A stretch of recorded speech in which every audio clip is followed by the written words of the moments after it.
अच्छा, यानी पहले जैसी ही होगी। पहले जैसी है या फिर थोड़ी बेहतर आई है आमिर?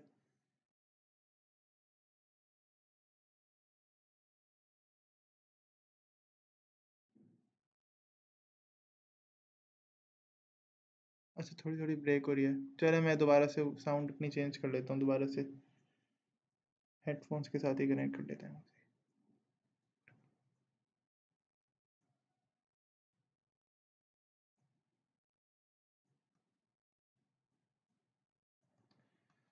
सही। अच्छा, तो मैं ये कह रहा था कि हमने लास्ट क्लास में ये देखा था कि ng bind किस तरह से यूज़ करते हैं। आप क्या करते हो एज़ एन एट्रीब्यूट हम यहाँ पर ng bind को यूज़ करते हैं और उसके अंदर क्या करते हैं, जो हमने ng मॉडल के अंदर कोई भी नाम दिया है, यानी ng मॉडल का जो भी हमने नाम दिया है वहाँ पे ng bind के अंदर हम उससे अपने टेक्स्ट बॉक्स को नहीं, टेक्स्ट बॉक्स को साथ-साथ हम पैराग्राफ के किसी भी ऐसे टेक्स्ट को, किसी भी ऐसे टैग को जिसको हम यूज़ करते हैं किसी भी टेक्स्ट को रेंडर करने के लिए, किसी भी टेक्स्ट की एचटीएमएल के साथ उसको शो करने के लिए, वो हम उसके साथ ng bind को यूज़ कर सकते हैं, ठीक है। फिर हमने क्या किया था, हमने कंट्रोलर यूज़ किया और हमने क्या किया था कि हमने वेरिएबल को किस तरह से मंगवाना होता है दूसरे कंट्रोलर से, वो देखा था, ठीक है। फिर हमने ng डायरेक्टिव देखा था एक शो का, ठीक है। ng सोर्स का एक डायरेक्टिव देखा था जिसके थ्रू हमने क्या किया था, पिक्चर को शो कराया था। यहाँ पे मैंने यूज़ किया हुआ है ng show n, ठीक है। अगर इसके मॉडल में जाएँ हम, तो इसके मॉडल के अंदर मैंने 2-3 काम किए हुए हैं। अगर ऊपर देखें आप लोग तो यानी एंगुलर वगैरह के साथ एप्लीकेशन मॉड वगैरह जितना भी काम है वो सब किया हुआ है, नॉर्मल है पहले जैसा। और यहाँ पे डॉलर स्कोप डॉट ए के साथ एक वेरिएबल लिखा हुआ है और उसके अंदर एक वैल्यू दी हुई है, जो कि मैंने वहाँ पे कॉल कराई हुई है ए के साथ, जो आप लोग देख रहे हो यहाँ पे, ये रहा, ठीक है। तो यहाँ पे कॉल हो गई, तो यहाँ पे एक सेंटेंस कॉल हो रहा होगा जिसमें लिखा होगा I am a good student. इसके बाद मैंने एक ऑब्जेक्ट बनाया। ऑब्जेक्ट आप लोगों को पता है ऑब्जेक्ट कैसे बनता है? ऑब्जेक्ट मल्टीपल वेरिएबल्स या मल्टीपल प्रॉपर्टीज के साथ बनता है। तो एक ऑब्जेक्ट में मल्टीपल प्रॉपर्टीज होती हैं, आज भी इस पे काम करेंगे, ठीक है। और इसके अलावा हमने यूआरएल लिया, और हमने यूआरएल एक पिक्चर का यूआरएल लिया जो कि इसी रूट के साथ पड़ी हुई थी, इसी रूट के साथ हमने रखी थी। पिक्चर का नाम था picture1 डॉट जेपीजी। पिक्चर की एक्सटेंशन भी लगाएंगे साथ में, ठीक है। विदाउट एक्सटेंशन नहीं रखेंगे।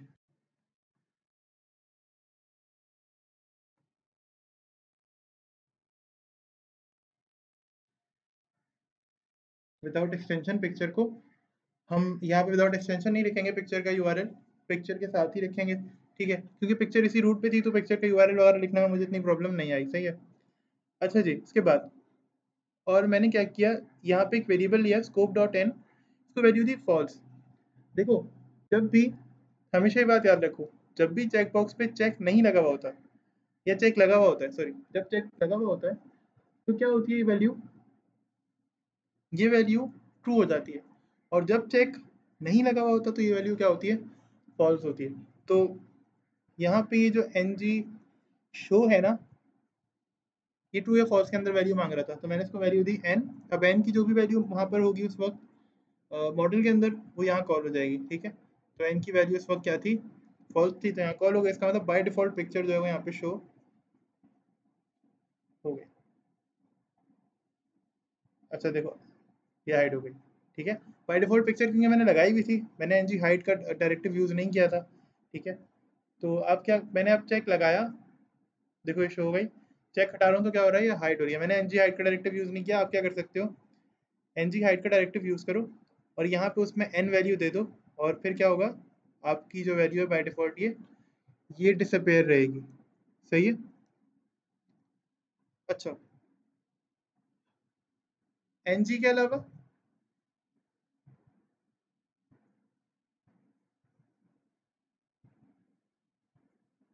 अच्छा n के अलावा कुछ भी रख सकते हैं, कुछ भी, कोई भी वैल्यू जो, यानी कोई भी, बस वो यहाँ पर हो, यानी डॉलर स्कोप डॉट एन जो आपने रखा है ना, तो ये एन जो है, यही एन आपने वहाँ कॉल करना है, ठीक है। अगर फर्ज करें नेम चेंज करना है, इस एन की जगह कोई और एन कुछ और रखना है, तो वो दोनों जगह पे चेंज होना चाहिए। ऐसा ना हो कि आपने एक जगह पे चेंज कर दिया, एक जगह पे आपने, एक पॉइंट पे आपने वही एन रखा हुआ और एक पॉइंट पे आपने एन को जो है वो चेंज कर दिया, सही है। बस इसके लिहाज से थोड़ा सा केयरफुल रहने की ज़रूरत होती है। ये वेरिएबल्स का जो नेम है, वेरिएबल के जो नेम्स हैं इनके साथ, हम्म,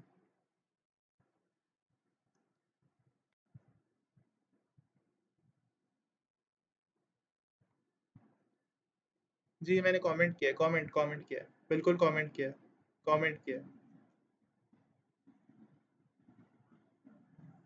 ये कमेंट इसलिए किया था ताकि मैं बता सकूं कि मैंने यहाँ पे काम कौन सा किया हुआ है, तो आप लोग बाद में कंफ्यूज ना हो जब कोड देखें। मैंने इसलिए किया था ताकि मैं नीचे, यानी मैं ये बता रहा था यहाँ पर कि हम नीचे कौन कौन सी डायरेक्टिव्स यूज़ करेंगे, तो इसलिए किया था।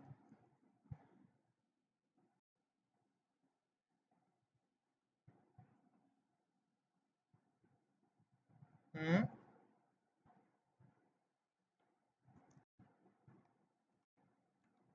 मैं तो चेक बॉक्स के बारे में ये कह रहा था कि जब हम चेक बॉक्स पे चेक लगाएंगे तो पिक्चर शो हो जाएगी, और चेक हटाएंगे तो क्या होगा, पिक्चर दोबारा से हाइड हो जाएगी, यानी पिक्चर दोबारा से डिसअपेयर हो जाएगी। देखें दोबारा, बाय डिफॉल्ट तो पिक्चर लगी हुई है, क्योंकि मसला ये है ना, पिक्चर का यूआरएल यहाँ पे उठ के आ रहा है, तो बाय डिफॉल्ट पिक्चर मुझे शो होगी। लेकिन अगर मैंने एक मरतबा चेक यहाँ पे लगा दिया चेक बॉक्स पे, ये ठीक है, और अभी चेक हटा दिया, तो देखें अभी फर्ज करें ये मेरी कंडीशन बनी, ये चेक मैंने अभी हटाया हुआ है, तो देखें पिक्चर शो नहीं हो रही, ये चेक लगाऊंगा तो क्या होगा, पिक्चर शो हो जाएगी। सिंपल।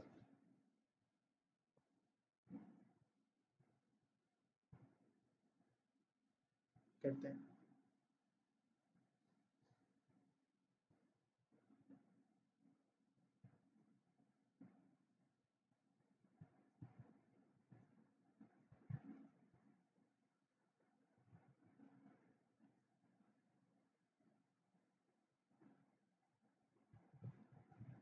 इस एन की वैल्यू ट्रू रखोगे तो देखना क्या होगा।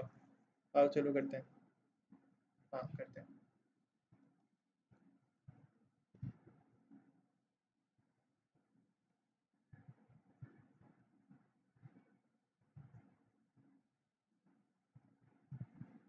सही। हो क्या रहा है, ये जो ट्रू और फॉल्स की वैल्यू है ना, ये सिर्फ से चेक हो रहा है, यानी मैं यहाँ पे ए बी सी डी रखूंगा ना, तो फिर शायद ये वैल्यू उस तरह से सही ना हो पाए। ठीक है, बेसिकली हो ये रहा है कि एनजी सोर्स, एनजी शो का जो डायरेक्टिव है, ठीक है, इसका काम है कि ये ट्रू और फॉल्स की वैल्यूज तुमसे मांगता है, तो तुम ट्रू दोगे और दूसरी कंडीशन में फॉल्स। मैं यहाँ पे क्या कर देता हूँ, रुक जाओ एक मिनट रुको।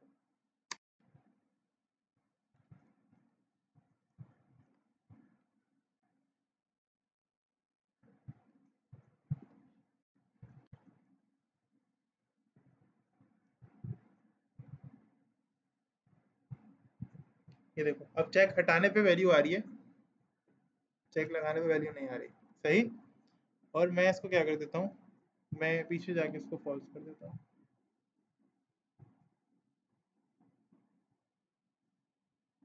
फॉल्स।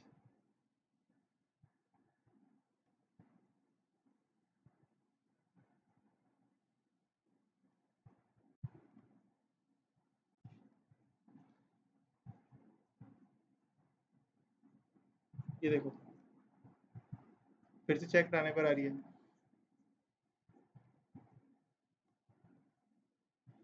चलो अब देखते हैं क्या होता है। देखो मैं क्या कहता हूँ ना कि एनजी हाइट के अंदर अगर मैं टू रखूंगा तो बाय डिफॉल्ट भी मुझे कोई पिक्चर शो नहीं होगी, क्योंकि मैंने बाय डिफॉल्ट एनजी हाइट को ट्रू किया हुआ है, यानी एनजी हाइट को मैंने ट्रू करके कहा हुआ है कि एनजी हाइट चलता रहे बाय डिफॉल्ट। तो क्या हुआ है, एनजी हाइट चल रहा है तो पिक्चर हाइड हुई हुई है। ठीक है, और मैंने क्या किया, जैसे ही मैंने इस चेक बॉक्स पे क्लिक किया, ठीक है, तो पिक्चर शो हो गई। क्यों शो हो गई, क्योंकि चेक बॉक्स की वैल्यू एनजी शो से क्या हुआ, फॉल्स हो गई। सही है, ट्रू थी एनजी शो पे। ठीक है, अभी बाय डिफॉल्ट क्या थी, वो ट्रू थी, बिल्कुल सेट था, यानी बाय डिफॉल्ट ही फॉल्स चल रही थी। मैंने भी यहाँ पर बस इसके अंदर, इमेज के अंदर एक डायरेक्टिव दिया कि ये बाय डिफॉल्ट हाइड रहे, और इमेज जब एनजी शो पे क्लिक करूँ ना तो फिर क्या हो जाए, ये जो हाइड है ना ये फॉल्स हो जाए, ये जो वैल्यू ट्रू थी, ये जो वैल्यू ट्रू थी ना, ये बाय डिफॉल्ट थी क्योंकि ट्रू थी, तो एनजी शो पे क्या हो जाए, ये वैल्यू क्या हो जाए, फॉल्स हो जाए। ठीक है, तो जब फॉल्स होगी, मैं एन क्यों यूज़ कर रहा हूँ, क्योंकि वहाँ से मैं एन दे रहा हूँ उसको ताकि इसकी वैल्यू फॉल्स हो जाए। ठीक है, अगर मैं यहाँ पे सिर्फ फॉल्स भी लिखूंगा तो भी ये काम बिल्कुल सही चल जाएगा, ये बिल्कुल वैसे ही चलेगा जैसे अभी चल रहा है। मैं यहाँ पे फॉल्स भी लिखूंगा तो भी कोई मसला नहीं है, और ट्रू लिखूंगा तो ये दोनों कंडीशन में चलता रहेगा, यानी ये हाइट होने पे टाइम पे क्या घटाऊंगा तो ये गायब रहेगी। हाँ पूछो। जी, आवाज़ नहीं आ रही।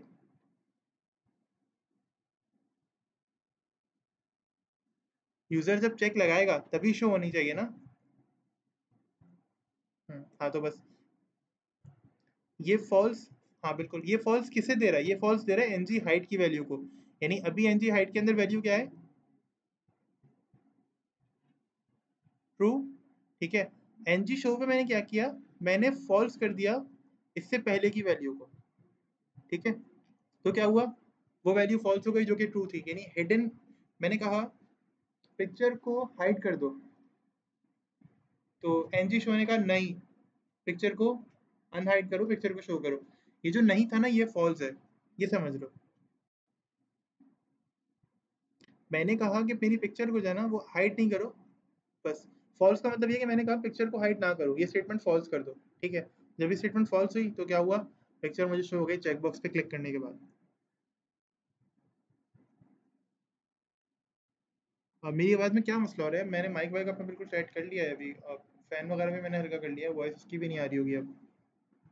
आई डोंट थिंक सो कि उसकी वॉइस आ रही होगी, मेरी ही आवाज़ आ रही होगी, और मेरे ख्याल से कोई खास डिस्टॉर्शन भी नहीं होगी।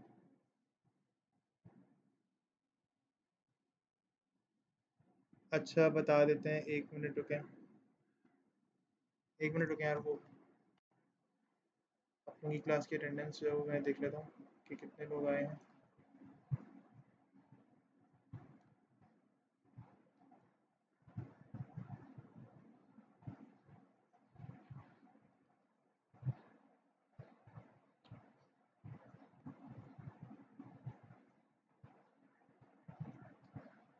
डेट क्या है, 5 मई।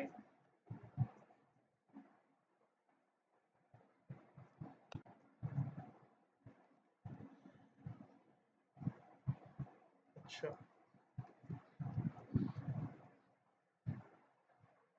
मैसेज देख लेते हैं किसका है। वालेकुम अस्सलाम अमान। अच्छा यूआरएल भी देख लेते हैं। यूआरएल का भाई बेसिकली मकसद ये है कि यूआरएल जो आपकी पिक्चर का है ना, ठीक है, जहाँ पे ये मॉड्यूल की फाइल सेव हुई है, हमने मॉड्यूल की फाइल डायरेक्टली सेव की थी, मैंने कहा था फोल्डर्स फिलहाल नहीं बना रहे, फोल्डर्स तो आसान होते हैं, बन सकते हैं। ठीक है, फोल्डर्स नहीं बना रहे, पिक्चर यहाँ डायरेक्टली सेव की हुई है मैंने। ठीक है, पिक वन के नाम से, तो मैंने डायरेक्टली इसको कॉल कर लिया, मुझे क्या करने की ज़रूरत नहीं पड़ी, मुझे किसी फ़ोल्डर में जाने की ज़रूरत नहीं पड़ी, मैंने डायरेक्टली कॉल कर लिया। ठीक है, तो पिक्चर यहाँ पर आ गई मेरे पास डायरेक्ट। अच्छा इसके बाद मैंने ये यूआरएल एक वेरिएबल में रखा, डॉट यूआरएल के, आप नाम चेंज कर सकती हैं, डॉट यूआरएल के यूआरएल वेरिएबल में रखा, और बस एनजी सोर्स का जो डायरेक्टिव है ना उसको यूज़ करते हुए मैंने इसके डबल कर्ली ब्रैकेट्स जो एक रेगुलर एक्सप्रेशन होते हैं इसके, ठीक है, उनके अंदर क्या किया, इस वेरिएबल को कॉल करा दिया, और वहाँ से वैल्यू यहाँ पे आ गई, और सिंपली पिक्चर जो है मेरी वो कॉल हो गई। सही है, और बेसिकली बाकी जितना भी काम करते थे, जैसे कंट्रोलर को कॉल करना है, बाकी सारी चीज़ें करनी है, बिल्कुल एज इट इज़ वैसे ही होंगी जैसे हम पहले करते थे। सही है,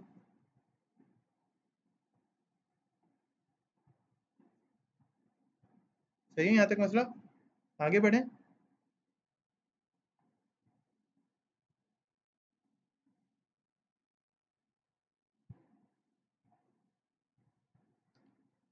हम एंगुलर जेएस सीख रहे हैं तो हम ये देख रहे हैं कि एंगुलर जेएस में किस तरह से होता है। हम असल में बेसिकली एंगुलर जेएस कर रहे हैं तो हम ये देख रहे हैं कि एंगुलर जेएस में ये सारे काम कैसे होते हैं, क्योंकि एचटीएमएल में तो हम कर चुके हैं, तो एंगुलर जेएस में कैसे होते हैं ये सारी चीज़ें देखना है।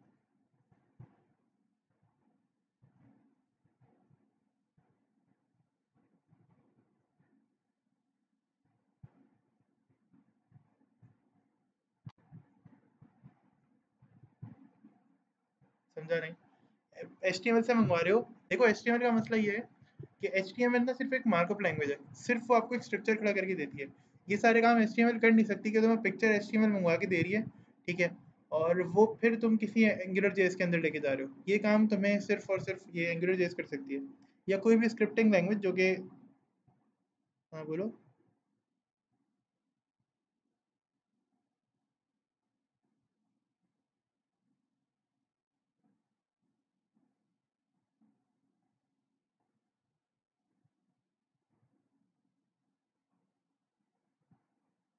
जिस तरह तुम एचटीएमएल के अंदर इमेज के सोर्स के टैग के साथ लेकर आते हो, और लेट्स से सीएसएस में उसका स्टाइल दे रहे हो, या जावास्क्रिप्ट में उस गेट एलिमेंट बाय आईडी से कर रहे हो, ऐसी बात कर रहे हो, ऐसे ही कह रहे हो ना। लेकिन मसला ये है, हाँ हाँ, वहाँ पे जो तुम पिक्चर ले रहे होते हो, वहाँ तुम एग्जैक्टली उस पिक्चर पे काम नहीं कर रहे होते, वहाँ पे तुम उस एलिमेंट पे काम कर रहे होते हो, तुम इमेज सोर्स के टैग पे काम कर रहे होते हो। वहाँ पे एग्जैक्टली तुम उसकी वैल्यू पे काम नहीं कर रहे होते। यहाँ पे भी यही होगा, अगर ज़्यादा से ज़्यादा मैं क्या करूँ, इस वेरिएबल को इक्वल कर दूँ, इस सोर्स को इक्वल कर दूँ किसी वैल्यू के, है ना? यही होगा ना, यहाँ पे जो सोर्स आई होगी, सोर्स को यहाँ पे रखेंगे, ठीक है?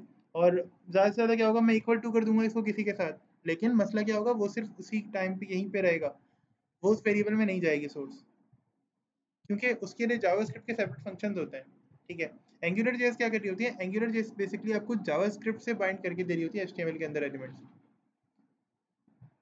एंगुलर जेएस इस तरह का फ्रेमवर्क है कि वो आपको जो बेसिकली डायनामिक आपकी अगर सोर्सेज है ना, अगर आप डेटा डायनामिकली मंगवा रहे हो, आगे एंगुलर जेएस बहुत ज़्यादा वाइडली, देखो हम लोग जो 5-6 दिन पढ़ रहे हैं ना, ये मैं भी कह रहा हूँ और ये बात तुम लोगों को भी लग रही होगी, मैं ये नहीं कहता हमने इन 4-5 दिनों में एंगुलर जेएस को ख़त्म कर लिया, या हमने एंगुलर जेएस 50-60-70-80% मैंने एंगुलर जेएस पढ़ ली। मैं कहता हूँ शायद हमने एंगुलर जेएस का एक काफ़ी हिस्सा पढ़ा होगा, हमने काफ़ी चीज़ें देखी होंगी, लेकिन अभी भी हमने एंगुलर जेएस पूरी नहीं पढ़ी, और ज़ाहिर है एंगुलर जेएस के अंदर बहुत सारी ऐसी चीज़ें हैं जो आगे तुम अगर जाओगे ना, तो ये तुम्हें लेके जाएगी बैकएंड की तरफ। एंगुलर जेएस आगे बैकएंड से कनेक्ट करती है डेटाबेसेस वगैरह के साथ, तो इसीलिए एंगुलर जेएस क्या करती है, जावास्क्रिप्ट वाले सेक्शन से डेटा को एचटीएमएल वाले सेक्शन में लेकर आती है।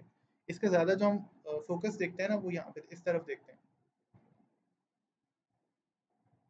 बेसिकली यूज़ ही ये आमतौर पे इन सारी चीज़ों के लिए यूज़ होती है। बाकायदा एंगुलर के लोग डेवलपर्स होते हैं बाकायदा। जी, वालेकुम अस्सलाम।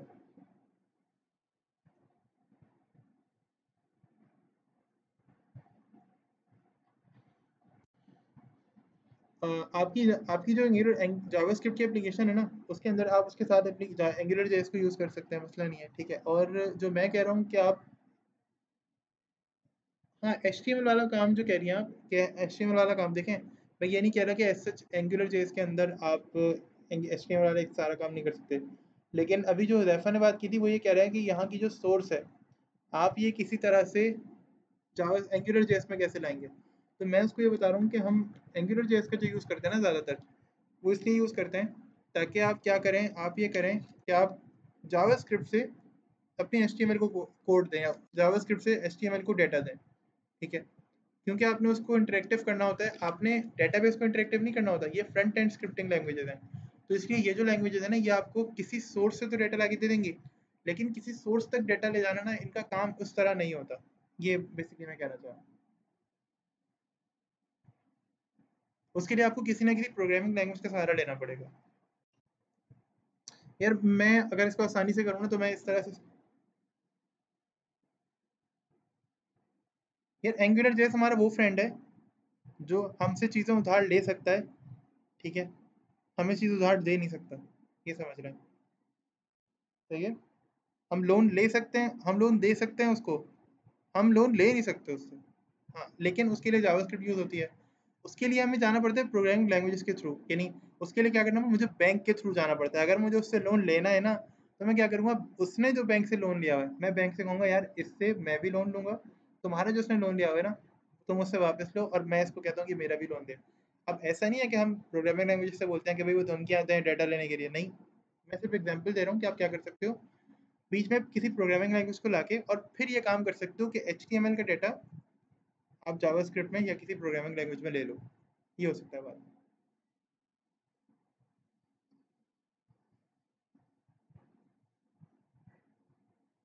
मैं कह रहा हूँ angular JS back and scripting या डेवलपमेंट लैंग्वेज नहीं है, ठीक है? बट एंगुलर जेएस के कुछ फ्रेमवर्क्स, एंगुलर जेएस के कुछ फ्लेवर्स डेटाबेसेस के साथ, यही समझ लें कि डेटाबेस मैनेजमेंट सिस्टम्स होते हैं, उनके साथ कनेक्ट हो जाते हैं किसी ना किसी तरह से आगे। बहुत यानी ज़ाहिर है उसके लिए आपको काफ़ी ज़्यादा एक वास्ट इसको देखना पड़ेगा, वास्ट लिस्ट में जाना पड़ेगा, लेकिन कहीं ना कहीं ये आपको बैकएंड डेटाबेस के थ्रू बैकएंड डेटाबेस तक एक्सेस दे देता है, ठीक है? बट उसके लिए आपको बहुत ज़्यादा काम करना पड़ता है, वो बहुत आसान नहीं है, थोड़ा सा उसके लिए आपको थोड़ा सा मेहनत करनी पड़ती है ज़्यादा। इवन अभी इतने बिगनर लेवल के ऊपर मैं आपको अगर बताऊंगा ना, या मैं हम लेट से किसी अगर की क्लास में कर भी लूँगा, तो मैं इतनी जल्दी आप लोगों को बता भी नहीं सकता वो काम, मैं यानी चले मैं तो कर लूँगा, ठीक है? लेकिन आप लोग शायद ना समझ पाओ, शायद मुझे भी मज़ा नहीं आया, क्योंकि उसमें काम बहुत ज़्यादा करना पड़ता है। जबकि मैंने ऐसी ऐसी लैंग्वेजेस भी पढ़ी हुई हैं कि जिसके अंदर आपको सिर्फ 3 से 4 क्लिक्स करने होते हैं और डेटाबेस कनेक्टेड हो जाती है आपके प्रोजेक्ट के साथ। तो आप वो फिर आप इतना सारा काम क्यों करो जब आपके पास इस तरह से जो सारी चीज़ें हो रही हैं, अपना टाइम क्यों ज़ाया करें हम, ये वाली बात है। लेकिन हाँ, जितना अभी हम एंगुलर जेएस को पढ़ रहे हैं ये काफ़ी ज़्यादा यूज़फुल है, आपको काफ़ी ज़्यादा आसानी होती है। ऐसा इतन ये जो एंगुलर जेएस अभी हम पढ़ रहे हैं, जो फ्रंट एंड के हिसाब से हम पढ़ रहे हैं, इसमें आपको काफ़ी ज़्यादा आसानी होती है, काफ़ी सारी चीज़ें देखो, आपका काफ़ी कोड है जो छोटा हो गया है। पहले वैल्यू कैसे लेकर आते थे किसी भी जावास्क्रिप्ट से एचटीएमएल के अंदर, कितनी मुश्किल होती थी। अभी मुश्किल होती है? नहीं होती। जावास्क्रिप्ट के अंदर हम क्या करते थे, एचटीएमएल से वैल्यू लेके जाते थे जावास्क्रिप्ट में, और एंगुलर जेएस के अंदर हम क्या कर रहे हैं, एंगुलर जेएस से वैल्यू लेकर आ रहे हैं किसके अंदर, एचटीएमएल के अंदर। ठीक है, जावास्क्रिप्ट में एचटीएमएल से जावास्क्रिप्ट, एंगुलर जेएस के अंदर जावास्क्रिप्ट से एचटीएमएल। ठीक है, तो देखो अप्रोचेस क्या है, दोनों की अप्रोचेस हैं मिलती जुलती, लेकिन दोनों की अप्रोचेस इस तरह से डिफरेंट डिफरेंट भी हैं। कोई कुछ पूछ रहा है? कोई आवाज़ आई थी बट जी पूछें। अ,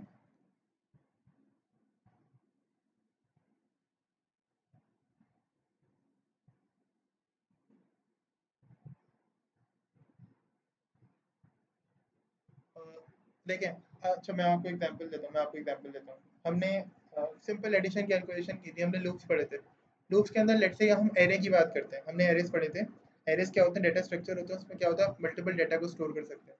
हमने वहाँ पे काम देखा था कि आप क्या क्या कर सकते हैं, आप ये कर सकती हैं कि डाटा अपने टेक्स्ट बॉक्स से लिया और वो आपने ऐड करवाया, या आपने एरे के अंदर उसे शामिल करवाया। लेट्स से मैंने प्रॉम्प्ट के थ्रू एरे के अंदर वैल्यूज ली कि 10 वैल्यू इस एरे के अंदर आएंगी। ठीक है, और वो वैल्यूज किस में गई, एरे में। एरे कहाँ बना हुआ था, जावास्क्रिप्ट में। प्रॉम्प्ट जावास्क्रिप्ट से बनाया बेशक आपने। अगर मैं टेक्स्ट बॉक्स की बात करूँ, टेक्स्ट बॉक्स आपने बनाया है किससे, एचटीएमएल से, लेकिन उसकी वैल्यू गई कहाँ, जावास्क्रिप्ट में। बेशक चेक हो के आपको दोबारा मिली किसी पैराग्राफ में, किसी भी जगह पे, लेकिन किस में गई, जावास्क्रिप्ट में गई। अच्छा, इसके अलावा हमने जे क्वेरी पढ़ी थी। जे क्वेरी में क्या हो रहा था, डाटा डाटा को हमने नहीं देखा था, उसमें तो डिज़ाइन के ऊपर काम किया था। ठीक है, आपकी वैल्यू क्या जा रही थी, किसी बटन से जा रही थी, बटन एचटीएमएल में बनाया था, बटन से जा रही थी कहाँ पर, जे क्वेरी में। ठीक है, यहाँ पे क्या हो रहा है, वैल्यूज का काम, डाटा का काम उल्टा हो रहा है, यहाँ पे डाटा को बाइंड करना सीख रहे हैं। एंगुलर जो है ज़्यादातर काम करती है डाटा के ऊपर, जो कि एंगुलर से आ रहा होता है या जावास्क्रिप्ट से आ रहा होता है आपके पास एचटीएमएल में। ठीक है, एग्जाम्पल के अंदर मैंने आपको एरे दे दिया, जावास्क्रिप्ट का सिंपल एरे, तो क्या होता था, हम डाटा भेजते थे कहाँ पर, एचटीएमएल के टैग से, एचटीएमएल के टेक्स्ट बॉक्स से, या प्रॉम्प्ट से। प्रॉम्प्ट तो चले जावास्क्रिप्ट का, एचटीएमएल के टेक्स्ट बॉक्स से डाटा भेजते थे जावास्क्रिप्ट में, और वहाँ पे वो वेरिएबल के अंदर सेव हो जाता था। ठीक है, यहाँ पे हम क्या कर रहे हैं, यहाँ पे हम डाटा लेकर आ रहे हैं एंगुलर जेएस से एचटीएमएल के वेरिएबल्स के अंदर। ये समझाना चाह रहा हूँ। अभी तक का मामला क्लियर, आगे बढ़ें या रुकना है? माशाल्लाह, बिल्कुल कुछ भी नहीं आ रहा। लास्ट क्लास में नहीं थी क्या?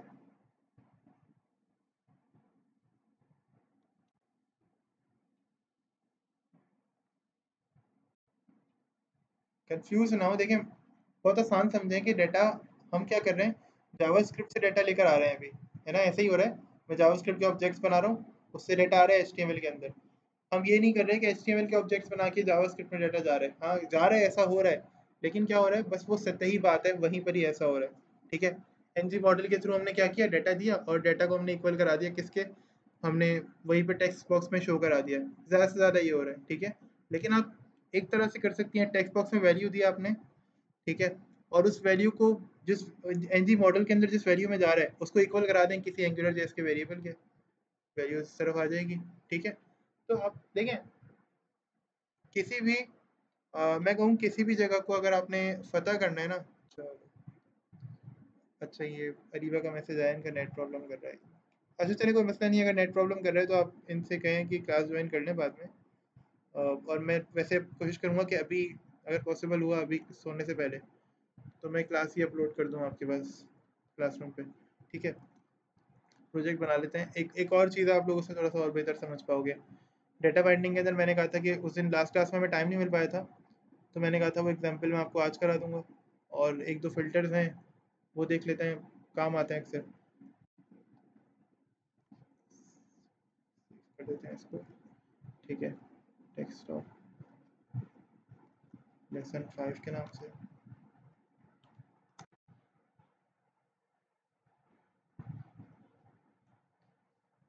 SM5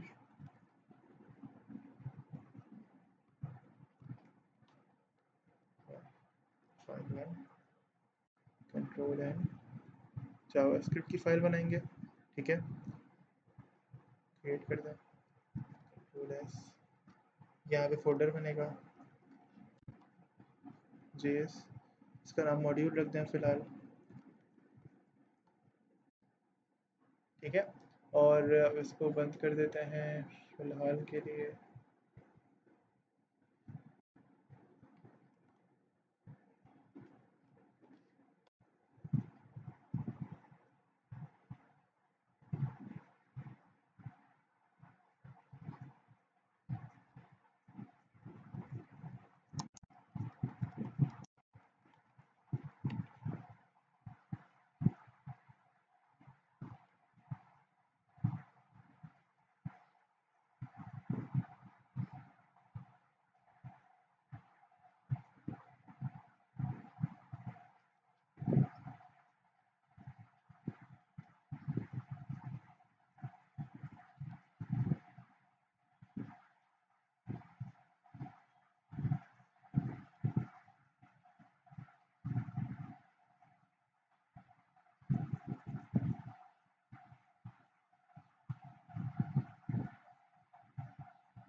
अच्छा, मेरी आवाज़ आ रही है सबको सही?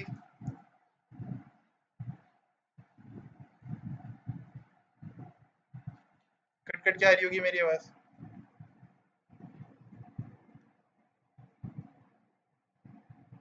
हम्म,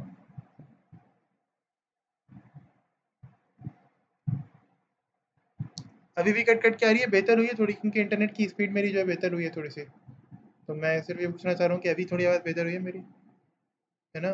सही है, अभी भी हो रही है यार। अच्छा, थोड़ा सा गुजारा कर लो, असल में इंटरनेट की स्पीड थोड़ी देर पहले तो 12-15 MB आ रही थी, अभी 600 kbs आ रही थी थोड़ी देर पहले। मैंने कनेक्शन चेंज किया है, देखो उम्मीद है कि सही हो जाए, ठीक है।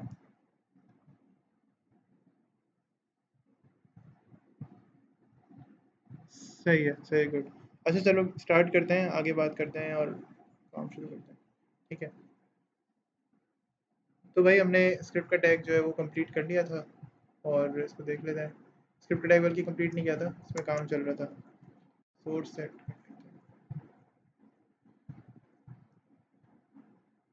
सेट,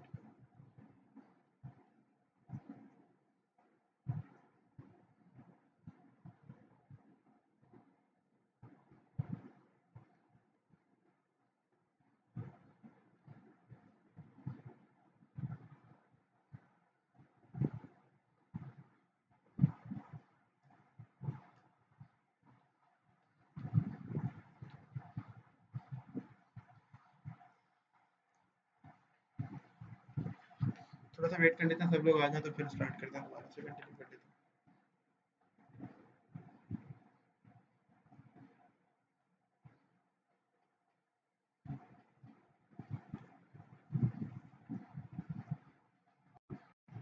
अच्छा ज़रा एक नज़र हो जाए लास्ट क्लास के ऊपर, कि मैंने लास्ट क्लास आप लोगों की अपलोड की है, रह गई है अभी क्लासरूम।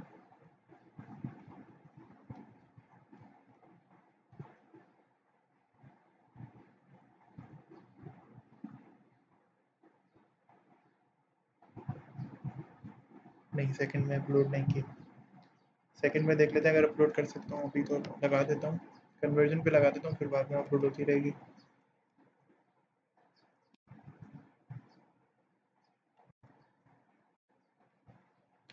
अच्छा, कन्वर्टेड नहीं है,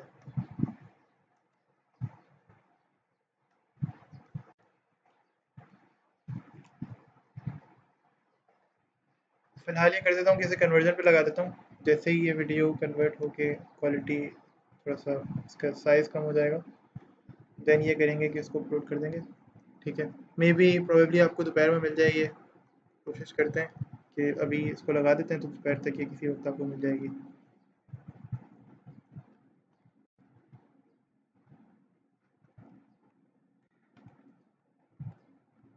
सब लोग आ गए, ज्वाइन कर लिया सब लोगों ने?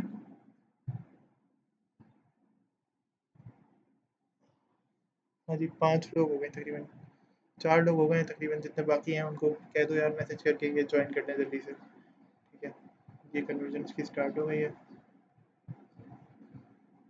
तो ये सेकंड मई का जो लेक्चर है ये भी अपलोड कर दूंगा मैं। बाकी एक नज़र और देख लेता हूँ, क्या पता पुराने लेक्चर्स पड़े हुए होंगे 28 तक के।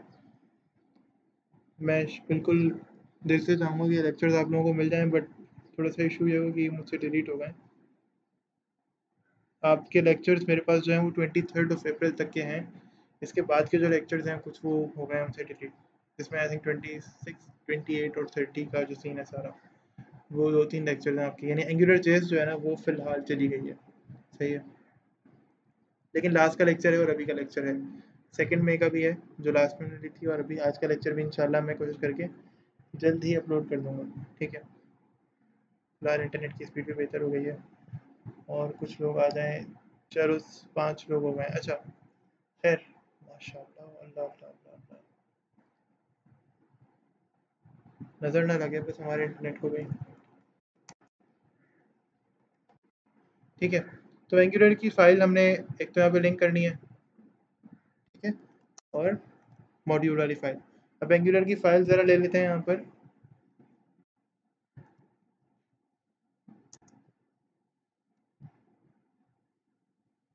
एंगुलर की फ़ाइल लास्ट लेसन 4 में है, ठीक है।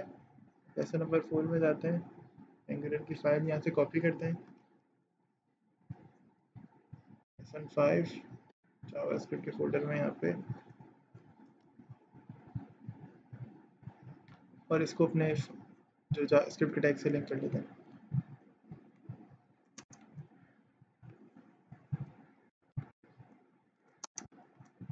ठीक है जी। एंगुलर जो है सो लिंक हो गई। 1 मिनट रुकिएगा यार, 1 मिनट रुकिएगा बस।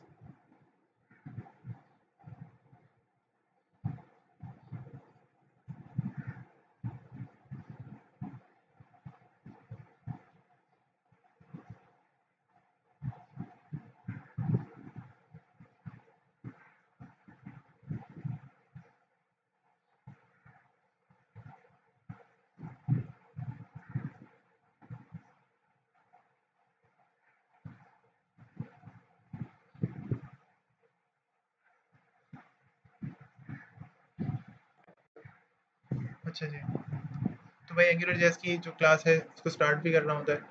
सबसे पहले तो अपना वही रिवायती कोड जो है ना वो टाइप कर लेते हैं जो हमने करना होता है बेसिक। मॉड्यूल के अंदर जाके जल्दी से एक मॉड्यूल बना लेते हैं, मॉड्यूल वाली फाइल के अंदर जाके। अच्छा अच्छा अच्छा, सेकंड नंबर पे किया था,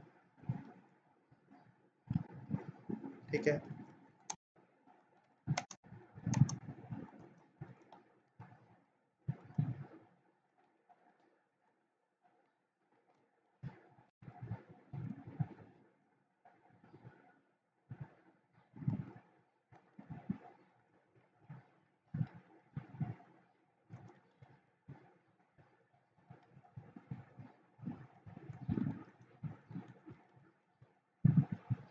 डॉट कंट्रोलर, ठीक है जी।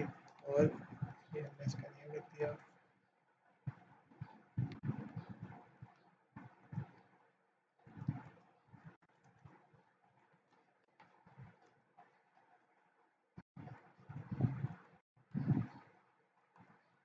और यहाँ फंक्शन, इसका फिलहाल नाम सी टी आर रख देते हैं। यहाँ फंक्शन के अंदर एक पैरामीटर पास करना होता है जो कि डॉलर स्कोप है, ठीक है। अच्छा, इतना काम कर लिया, एप्लीकेशन को चेक करना है तो ऐसा कर रहे हो कि स्कोप डॉट ए ही नाम रख देते हैं, नेम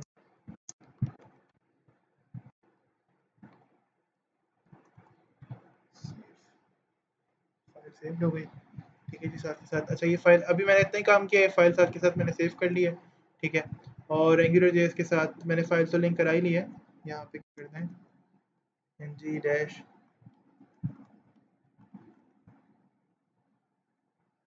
कौन सा कंट्रोलर यूज़ करेंगे तो C T R controller use करेंगे, ठीक है।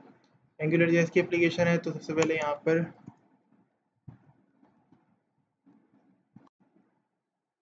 क्या करना है, मॉड यूज़ करना है। मॉड वाला जो मॉड्यूल है वो यूज़ करना है, तो मैंने इसको मेंशन कर दिया है, ठीक है। और एक H1 के अंदर ज़रा जल्दी से मैं ये चेक कर लूँ कि एप्लीकेशन चल रही है, कोई मिस्टेक नहीं है, ठीक है। आप लोग इस तरह ट्राई कर लिया करो, एप्लीकेशन अगर चल रही है, मिस्टेक नहीं है तो इस तरह चेक कर लो कि एक वेरिएबल बना के और उसको यहाँ पे यूज़ कर लो। 12। इसका मतलब एप्लीकेशन के अंदर कोई ना कोई प्रॉब्लम आ रही है। ठीक है, क्या प्रॉब्लम है इसको ज़रा देख लेते हैं।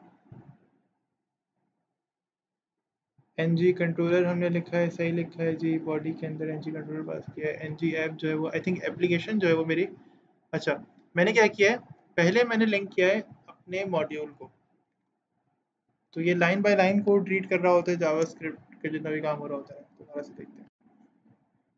ठीक है, line by line code read कर रहे होते हैं हम जावास्क्रिप्ट के अंदर, तो इसलिए वो कोड उस वक्त नहीं चला।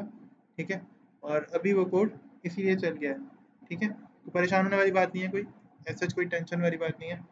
अब हमें क्या करना है, कुछ डेटा को बाइंड करके देखते हैं। ठीक है, हमने इससे पहले कुछ पढ़ा था जो कि एक डायरेक्टिव था एनजी बाइंड। अब हम देखते हैं आज एनजी रिपीट एक डायरेक्टिव होता है। ठीक है, हम अभी क्या कर रहे हैं, टोटल हम लिस्टिंग या एरेज वाला जो काम है ना वो यहाँ किस तरह से कर सकते हैं। ठीक है, तो वो ज़रा देख लेते हैं। एप्लीकेशन चेक हो गई है तो यहाँ से हटा देते हैं, कोई काम ही नहीं है। मॉड्यूल को भी यहाँ से ज़रा सा प्लेस कर देते हैं। ठीक है, इसका भी यहाँ पे काम नहीं है। अब क्या होगा, इसको मैं नेम्स कर देता हूँ क्योंकि अब यहाँ मल्टीपल नेम्स आएंगे, नेम्स, और मल्टीपल नेम्स आते हैं या एरे के अंदर कोई भी वैल्यू आनी होती है तो वो स्क्वायर ब्रैकेट्स में आती है। ठीक है, बस नेम्स पास करते हैं।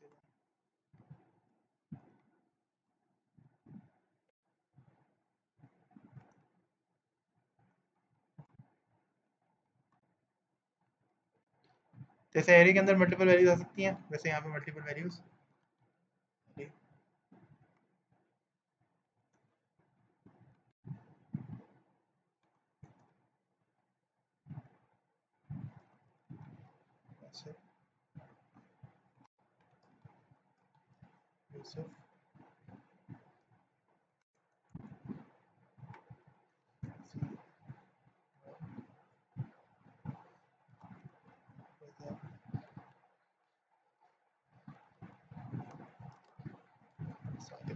ठीक है, ये सारे नेम्स यहाँ पर आ गए। अच्छा, अब इनके साथ साथ ये करते हैं, अभी मुझे ये नेम्स यहाँ कॉल करने हैं। ठीक है, आप लोगों को याद होगा लास्ट क्लास में हमने ऑब्जेक्ट्स पढ़े थे। ऑब्जेक्ट में क्या होता है, ओबीजे डॉट नेम। अगर मुझे नेम कॉल करना है तो OBJ dot name, as call करनी है ओबीजे डॉट एज। हमने इस तरह की एग्जांपल आई थॉट हमने पढ़ी थी शायद। ठीक है, उसमें क्या करते थे कि जो भी इवन ऑब्जेक्ट के साथ यही होता है कि हमने जो भी चीज़ कॉल करनी होती है डॉट करके क्या करते हैं, तो क्या होता है उसके अंदर की तमाम वैल्यूज़ जो है वो आ जाती है हमारे पास। ठीक है, लेकिन अभी मसला क्या है, ये तो एक एरे है, और एरे में आप लोग जावास्क्रिप्ट में पढ़ चुके हो कि एरे क्या होता है, इंडेक्सेस के थ्रू कॉल होता है। ठीक है, लेकिन यहाँ पे इंडेक्सेस कैसे कैसे क्या होता है क्या नहीं होता वो किस तरह से पता चलेगा। ठीक है, तो भाई देखो, मैंने इसको एक लिस्ट में कॉल करना है, एरे हमेशा लिस्ट में कॉल होता है, और हम एक डायरेक्टिव देख रहे हैं एनजी रिपीट का। तो एनजी रिपीट का डायरेक्टिव किस तरह यूज होता है देखो, लेट्स से मैं यहाँ पे एक लिस्ट ले लेता हूँ, और लिस्ट क्या होती है, यूएल नॉर्मल एचटीएमएल का एलिमेंट है। ठीक है, और यहाँ पे क्या करना है मुझे, मैंने यूज़ करना है N G repeat, REPEAT repeat. ठीक है, अब इसके अंदर यहाँ पे मुझसे दो चीज़ें मांगी जाती हैं, एक प्लेस होल्डर। ठीक है, एक तो इसका होता है प्लेस होल्डर, और सेकंड क्या होता है, यानी मुझसे इस तरह से मांगा जाता है ये काम। फर्ज करो मैं डैश के लिए अंडरस्कोर यूज़ कर रहा हूँ, डैश इन डैश। एक तरफ प्लेस होल्डर देना है आपको।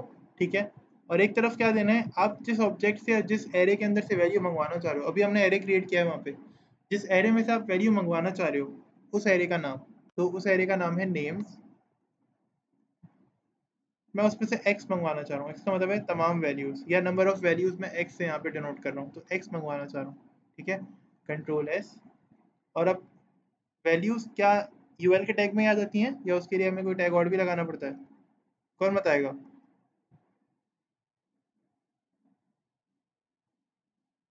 कौन बताएगा। वैल्यूज डायरेक्टली यूएल के टैग में आ जाती हैं।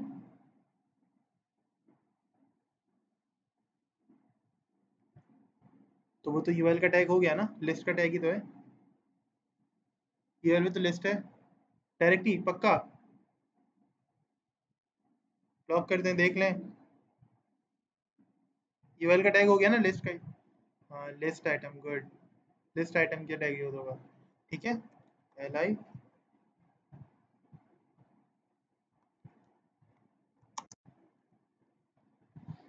और बस। अच्छा, तुम लोगों को क्या लगता है मुझे बार बार रिपीट तो नहीं करना पड़ेगा कहीं ये?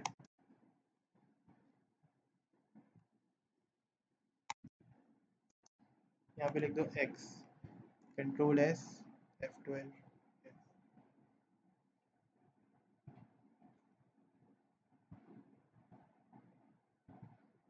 क्या ये बेटर है या वो लिस्ट बेटर है जो अभी तक हम बनाते थे? हम्म। क्या अब वेबसाइट जब आप लोग बनाओगे तो क्या उस वेबसाइट के अंदर इस तरह से आइटम्स शो करोगे लिस्ट में, या पहले HTML के अंदर? हालांकि सिर्फ नेम्स कॉल करने होते थे, फिर भी मैं क्या करता था, जाके अलग अलग नेम्स लिख रहा होता था। ये नहीं कि एक ऑब्जेक्ट बना के एरे बनाकर एंगुलर जैसे वैल्यू उठा के यहाँ पे ले आएंगे, ठीक है। क्या इसके ऊपर लिस्ट के स्टाइल अप्लाई नहीं होंगे? बिल्कुल अप्लाई होंगे, ठीक है। क्या इसके ऊपर लिस्ट पे कोई भी स्टाइल अप्लाई नहीं होगा? क्या लिस्ट की तरह इसका टैग, लिस्ट का स्टाइल चेंज नहीं हो सकता? क्या ये लिस्ट की तरह एक लाइन में नहीं आ सकती? बिल्कुल आ सकती है। लिस्ट के तमाम स्टाइल अप्लाई होंगे यहाँ पे, सही है।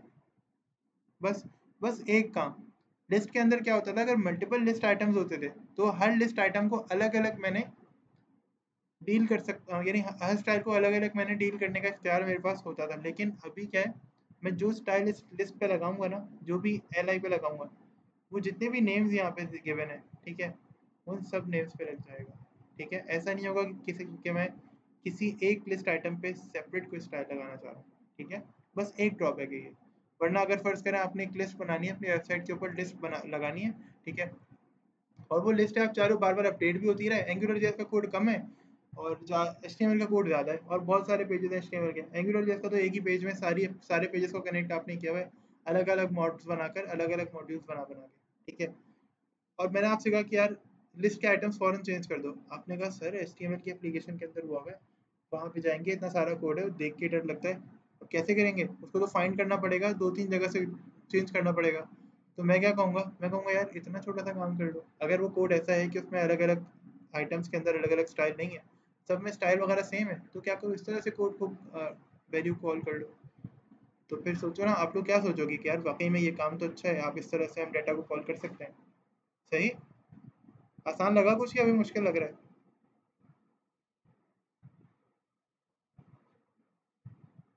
सही है।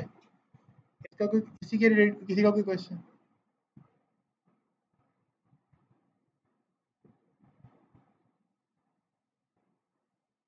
क्या?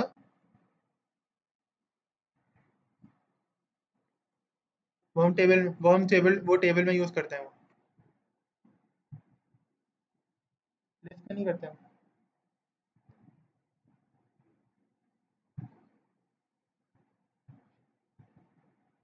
वो टेबल में होता है, ठीक है, टेबल में ज़्यादा बेटर है, वो टेबल में करो ज़्यादा बेटर है, ठीक है, लिस्ट में नहीं छोड़ो उसको,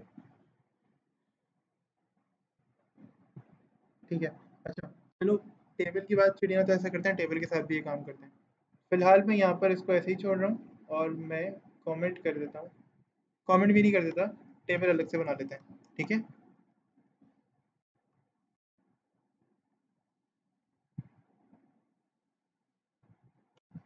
और टेबल के अंदर क्या क्या चीज़ें होती हैं, टेबल के अंदर होती हैं TRs, और हर TR के अंदर क्या होता है, हर TR के अंदर कुछ टेबल डेटा होता है। पहले TR के अंदर हम अमूमन टेबल हेड रखते हैं, ठीक है, ठीक है। कोई एतराज़? अब इसमें रखने के लिए यहाँ पे डेटा भी रख लेते हैं। तो मैं क्या करता हूँ, एक और वेरिएबल बनाता हूँ, और डॉलर स्कोप डॉट, और इसका नाम रख लेते हैं, लेट से बुक्स का डेटा है, फर्ज करो कुछ बुक्स है हमारे पास, बुक्स, ठीक है, और बुक्स का डाटा है। अब बुक्स का डाटा मैंने क्या करना है, रखना है अलग अलग वेरिएबल्स के अंदर, ठीक है। यानी अलग अलग वेरिएबल्स के अंदर क्या, बुक्स का डाटा मैंने टेबल के अंदर शो करना है कि मेरे पास ये बुक्स जो हैं वो अवेलेबल हैं, सही है। तो बुक्स का वो जो डाटा है वो जरा देख लेते हैं यहाँ पे कि किस तरह से शो कर रहा है। माइक कौन एकदम से ओपन करता है यार ये।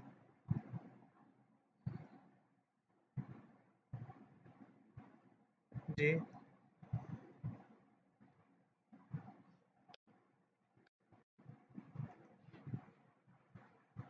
कहाँ पे?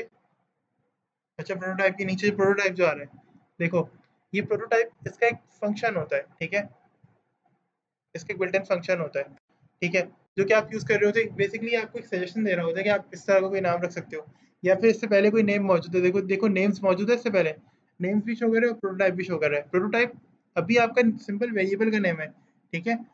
ये समझ लो कि आप स्कोप डॉट प्रोटोटाइप अगर रखोगे ना, तो आपने इसके अंदर कोई वैल्यू रखनी है, तो आप आगे जाके वो जो वर्ड है प्रोटोटाइप यूज़ करो, और वो जो यहाँ पे वैल्यू आपने सेव किया वो कहीं और उसे कॉल करा लो, ठीक है। सिंपल वेरिएबल का नेम समझ लो इसको, कोई मुश्किल चीज़ नहीं है, कोई अलग चीज़ नहीं है। देखो ना यहाँ पे, अगर तुम प्रोटोटाइप के ऊपर माउस में क्लिक कर रहा हूँ तो यहाँ देखो ये प्रॉपर्टीज़ क्या क्या रही हैं, क्या कुछ डिफरेंट कह रही हैं इसके बारे में?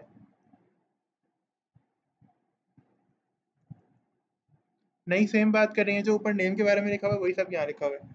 तो डॉट लेट से मैंने इसका नाम रख दिया books, B O K S, B W K S, books is equals to, अच्छा अभी भी लिस्ट ऑफ बुक्स है ना, तो यानी एरे के अंदर आएगा, ठीक है।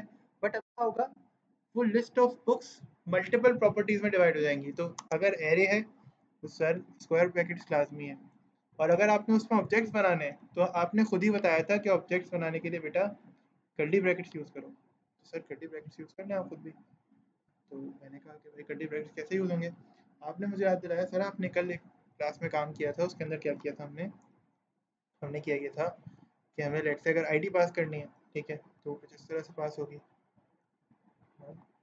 कॉमा, अगर नेम पास करना है, तुम लोगों को याद होगा ना लास्ट क्लास में इस तरह से किया था मैंने, ठीक है। तो नेम, सर आप बुक का नेम जो है उस तरह से पास करते हैं, लेट से मैंने लिख दिया HTML5, HTML5 की बुक की, ठीक है।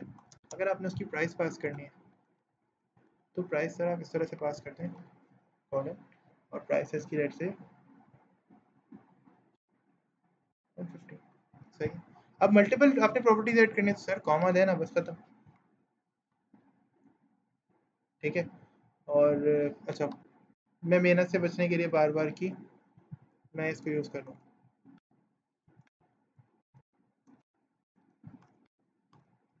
ठीक है। मुझे चाहिए मल्टीपल चीज़ें, तो ये आईडी वगैरह जो है ना, इससे बचने के लिए मैं बार बार ये कर रहा हूँ। 4 5 6 7,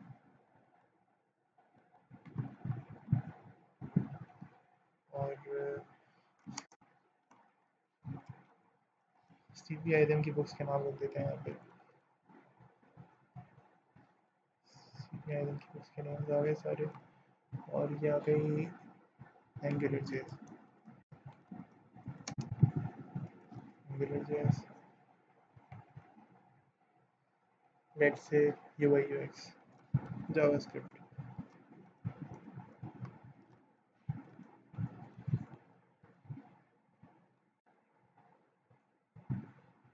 और फिर आ गई मेरे पास यूआई स्लैश यूएक्स, फिर आ गई बूटस्ट्रैप, बूटस्ट्रैप। सबके पास सारी बुक्स हैं, अगर नहीं है तो चक्कर लगा लें, अब टेक का मिल सकती हैं, चांसेस हैं, ठीक है। मे भी शायद नई प्रिंटिंग तो नहीं आई होगी, लेकिन जो बुक्स हैं अभी रखी हुई वहाँ पे शायद आपको मिल जाए, ठीक है। और इसको एमएस ऑफिस कर देते हैं।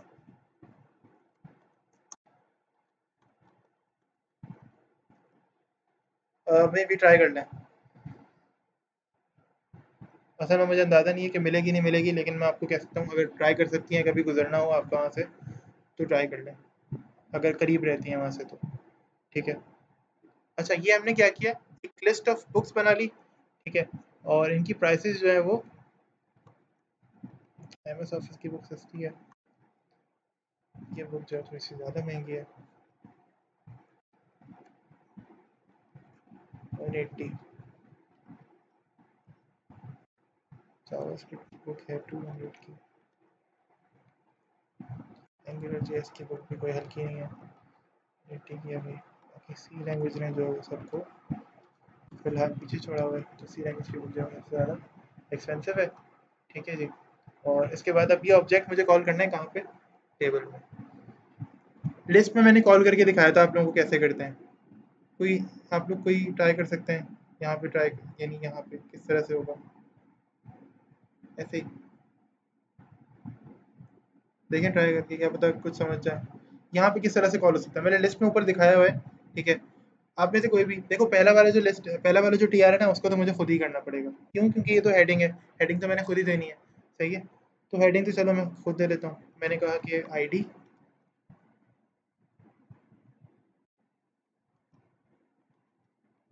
अच्छा थोड़े से प्रो हो गए तो हम रिजल्ट नहीं देख रहे अभी, रिजल्ट एक साथ देखेंगे। ठीक है, नेम टी एच और प्राइस। अभी एक और टी आर बनाएंगे, देखें सबको। और अब इसके अंदर क्या होगा, इसके अंदर आएगा टी डी, 3 टी डीज आएंगे। एचटीएमएल भूले तो नहीं है ना सब लोग?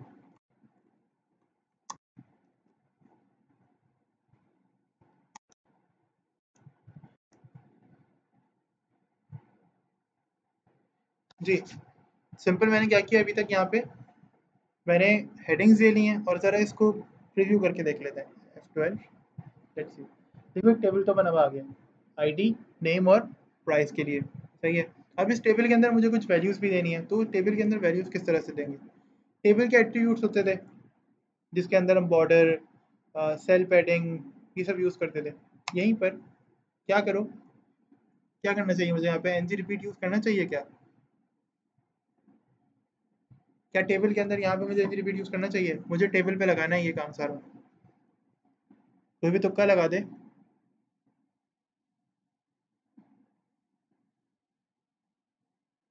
यहाँ पे करना चाहिए, लेकिन फिर मसला क्या होगा, फिर मुझे हेडिंग्स को भी चेंज करना पड़ेगा। तो क्यों ना मैं ये करूँ कि हमने जैसे लिस्ट के अंदर मेन लिस्ट थी, उसके बाद यूएल के अंदर हमने क्या किया, यूएल मेन था, और देन एल के अंदर हमने क्या किया, अपनी जो आइटम्स थे उनको कॉल करा लिया। तो मैं टी आर के मेन है मेरा, टी डी का जो मेन जो एलिमेंट है वो टी आर है, जो पेरेंट एलिमेंट है वो टी आर है। सही है, तो मैं टी आर के अंदर क्या करता हूँ, एन जी रिपीट यूज़ कर लेता हूँ। एन जी रिपीट, और कंट्रोलर तो ज़ाहिर कॉल हो ही रहा है। अब यहाँ क्या करना है, मैंने लेट से बी प्लेस होल्डर मैंने बताया था आपको ऊपर, यहाँ पे एक्स क्या है, वो प्लेस होल्डर है। सेकंड इन के बाद क्या होता है, इनका इसका मतलब क्या है, एक्स नेम्स में से, मतलब एक्स नंबर ऑफ नेम, या एक्स, ये कह लो कि एक्स, यानी है ना, कहते हैं ना एन टी एच नेम, मतलब एन टी एच का मतलब होता है नंबर ऑफ दिस। ठीक है, तो मैं कहता हूँ कि बुक, जितनी बुक्स होंगी ना, किसमें, बुक्स में से, बुक्स जो वेरिएबल मैंने बनाया है, जो मैंने एरे का ऑब्जेक्ट बनाया है। ठीक है, तो मैं कहूँगा be in books, be in books. सही है, और अब यहाँ क्या करो, किसमें, बिल्कुल कर्ली ब्रैकेट्स के अंदर, तो बी डॉट आई डी।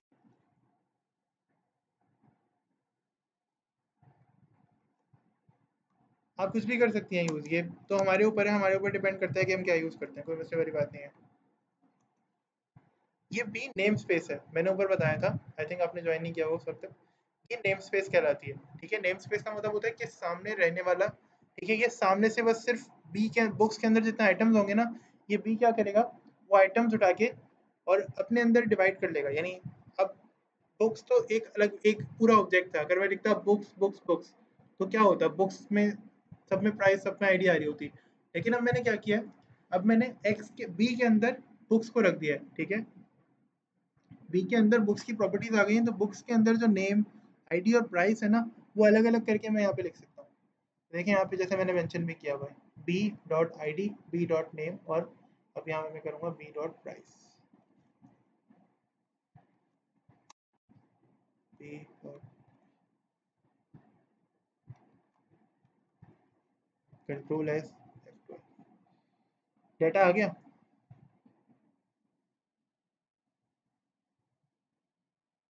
हाँ जी, डेटा आया।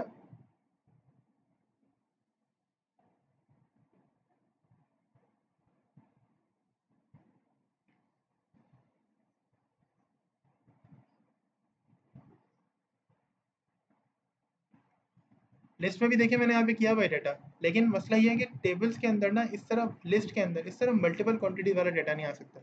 एक ही चीज़ का नेम भी है, फिर उसकी आईडी भी है, फिर उसका लेट्स से प्राइस भी है। तो अब आपको खुद भी पता है कि टेबल कलेक्शन ऑफ डाटा को इंसर्ट करने के लिए यूज होता है, ठीक है। और लिस्ट क्या होती है, सिर्फ और सिर्फ कलेक्शन ऑफ आइटम्स, 3-4 आइटम्स होते हैं, फर्स्ट करें 3-4 हज़ार आइटम्स होते हैं, ठीक है। लिस्ट उनके लिए काम आती है, जबकि टेबल क्या करता है, पूरे एक डाटा का कलेक्शन जो स्ट्रक्चर होता है ना उसको कंटेन कर लेता है। तो इसलिए अब टेबल की रिक्वायरमेंट्स अलग होती हैं। ये काम टेबल में हो सकता था, लिस्ट में ये काम हो नहीं सकता, क्योंकि लिस्ट में आपको पता है कि लिस्ट में बस एल ही होते हैं, मल्टीपल और कोई चीज़ें नहीं होती इसलिए।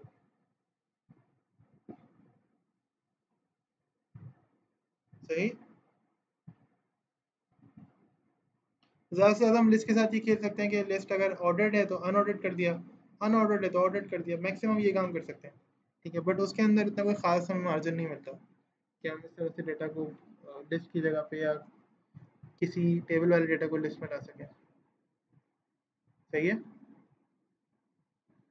यहाँ तक मसला।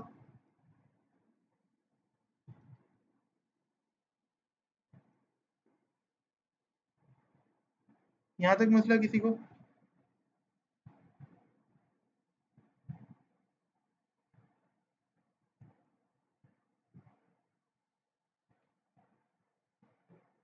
अच्छा, एक दो छोटी छोटी चीज़ें कर लेते हैं, जैसे आप लोग पढ़ते हो अपनी, हमने फॉर लूप पढ़ा था लेट से, ठीक है। तो जब जैसे आप थोड़े बहुत लूप्स का इंक्रीमेंट वगैरह का जो काम करते हो, काउंटर्स बनते हैं डिफरेंट लैंग्वेजेस के अंदर, वो काउंटर्स यहाँ एंगुलर जेएस के अंदर भी बनते हैं। किस तरह से चलते हैं ये, तो सेव कर लेते हैं सबसे पहले तो। और सेव करने के साथ साथ तो मैं इसको सेव करता हूँ फाइल 2 के नाम से, फाइल 2, ठीक है। और इसको एंगुलर जेएस के साथ लिंक भी कर लेते हैं साथ साथ।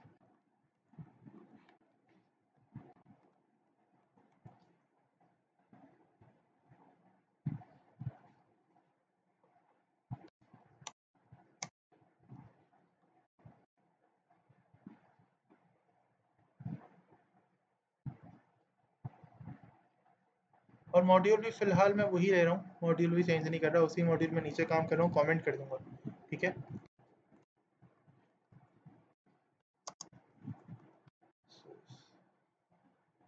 हमेशा याद रखना है एंगुलर जेएस की फाइल को पहले लिंक कराना है, मैंने भी दिखा भी दिया था कि प्रॉब्लम होती है इसलिए, ठीक है।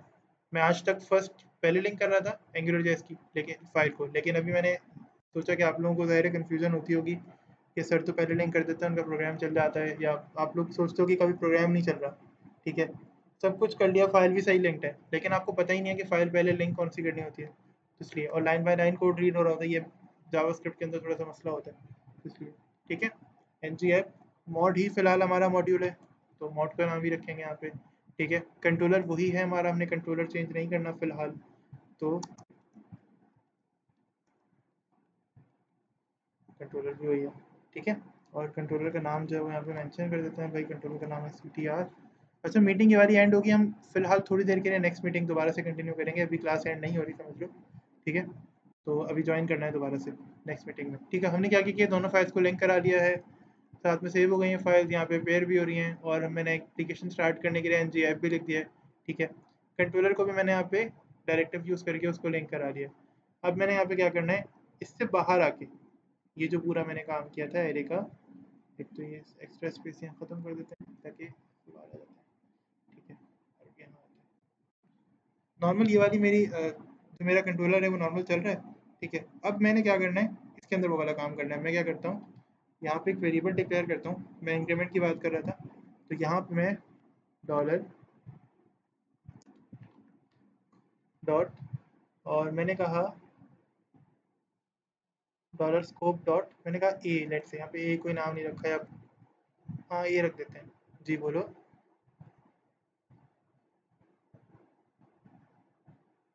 हाँ जी,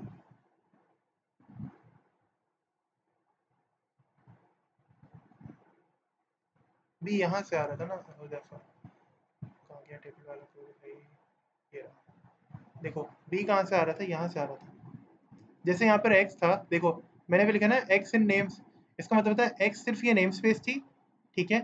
और ये ऑन बिहाफ ऑफ नेम्स यहाँ पे काम कर रही थी, ठीक है।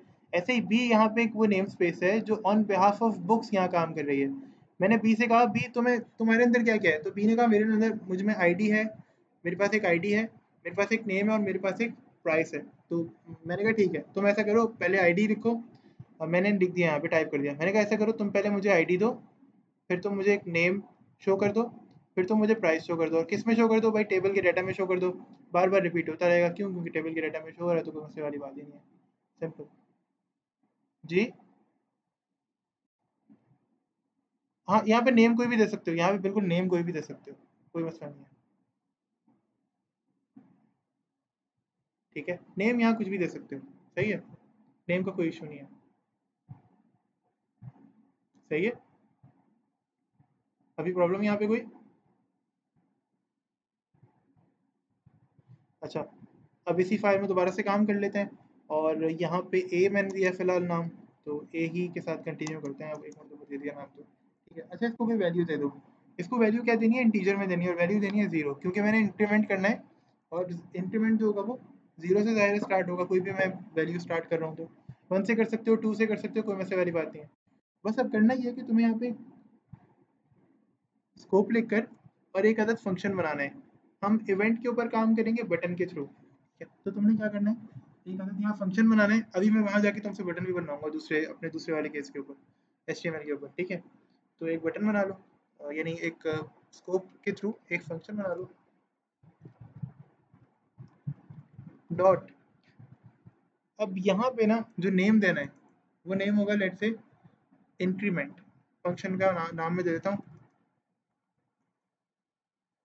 इंक्रीमेंट। ठीक है, और हम वैसे ही ज़रा सा प्रो चल रहे हैं, तो मैंने इंक्रीमेंट का आई भी कैपिटल कर दिया फिलहाल। इसको इक्वल करो किसके? इसको इक्वल करो एक फंक्शन के। मैंने कहा था फंक्शन बना रहे हैं।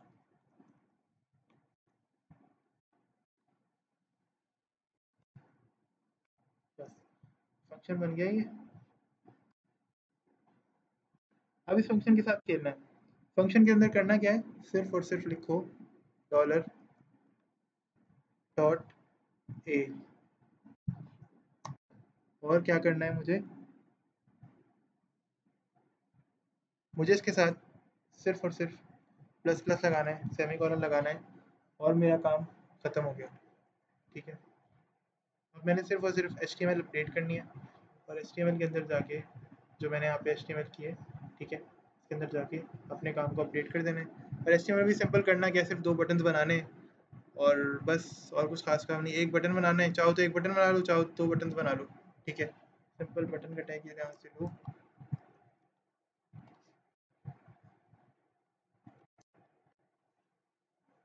बटन के ऊपर लिख दो इंक्रीमेंट इंक्रीमेंट। ठीक है, और इसकी जितनी भी सारी जो चीज़ें होती हैं, बटन। ठीक है, और बटन के साथ साथ इसको, अब यहाँ पे कैंची हम एक क्लिक देंगे। देखो, तो नॉर्मल इसका फंक्शन होता है ना, ऑन क्लिक होता है। ठीक है, लेकिन अब क्या होगा, हम इसको अपडेट कर रहे हैं। यहाँ पे लिखेंगे ng डैश क्लिक। फंक्शन का नाम क्या था वहाँ पे? इंक्रीमेंट। ये फंक्शन का नाम था, फंक्शन का नाम यहाँ पे कॉल कर लिया। फंक्शन का नाम कॉल करने के बाद क्या कर सकते हैं हम? आगे काम कंटिन्यू कर सकते हैं। अच्छा, वैल्यू किस में थी हमारे पास? वैल्यू थी ए में। तो नीचे क्या करो, नीचे आओ, हेडिंग H1 में देते हैं।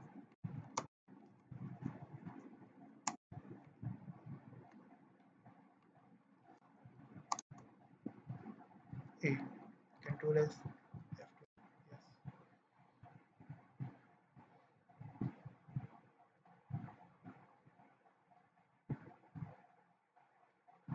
सही। मसला यहाँ तक सिंपल इंक्रीमेंट हो रहा है। हाँ, इनपुट टाइप और HTML, हाँ, बटन का टैग जो होता है, दोनों से कर सकते हो। देखो, आमतौर पे जो वो वाला बटन होता है ना, वो फॉर्म्स के अंदर यूज़ हो रहा होता है, लेकिन ये वाला जो बटन है उसके अलावा भी यूज़ कर सकते हो। वो वाला जो बटन है ना फॉर्म के टैग के थ्रू यूज़ कर रहे होते हैं लोग, बट ये वाला जो बटन है विदाउट फॉर्म के टैग के थ्रू यूज़ कर सकते हो, तो इसलिए दोनों टाइप गिवन है, क्योंकि वो फॉर्म ग्रुप का है, जो फॉर्म के अंदर सारी चीज़ें आती हैं वो सब वही ग्रुप का है, ठीक है। बट आप विदाउट फॉर्म जो है वो बटन का टैग यूज़ कर लो, सिंपल। वो भी आप इनपुट डायरेक्टली यूज़ कर सकते हो, लेकिन आमतौर पे वो फॉर्म्स के साथ लोग यूज़ करते हैं। मुझे पूरा फॉर्म नहीं बनाना था, सिंपल एक बटन बनाना था, इसलिए मैंने बटन का टैग लिया।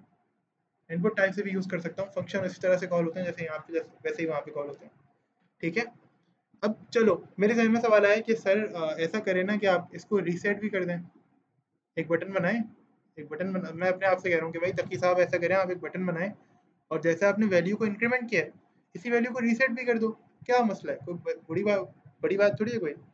तो देखो ये काम कैसे होता है, इसी के नीचे अब बस मुझे करना क्या पड़ेगा, मुझे एक फंक्शन बनाना पड़ेगा, एक और फंक्शन का नाम क्या रखूँगा मैं, लेट से डिक्रीमेंट रख देते हैं, कुछ भी नाम रख सकते हो भाई तुम लोग, ठीक है। या रीसेट कर देते हैं, रीसेट करना है ना मुझे, रीसेट इज इक्वल्स टू,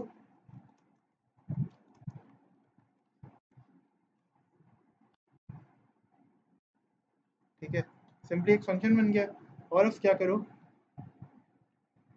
ये जो बनाया था ना मैंने, ये वाला काम सारा तो कॉपी करो यहाँ से और यहाँ पे लेकर आए इसको, और देन क्या करो,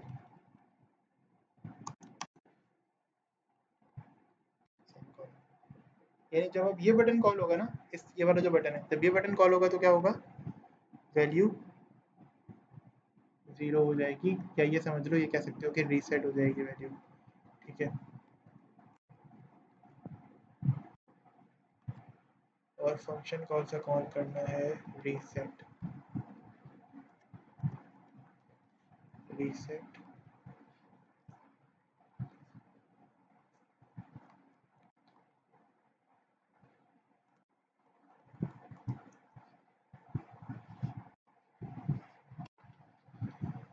अच्छा जी, काउंट रीसेट, सही है।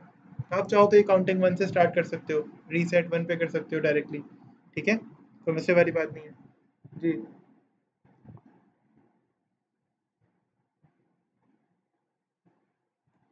करते हैं,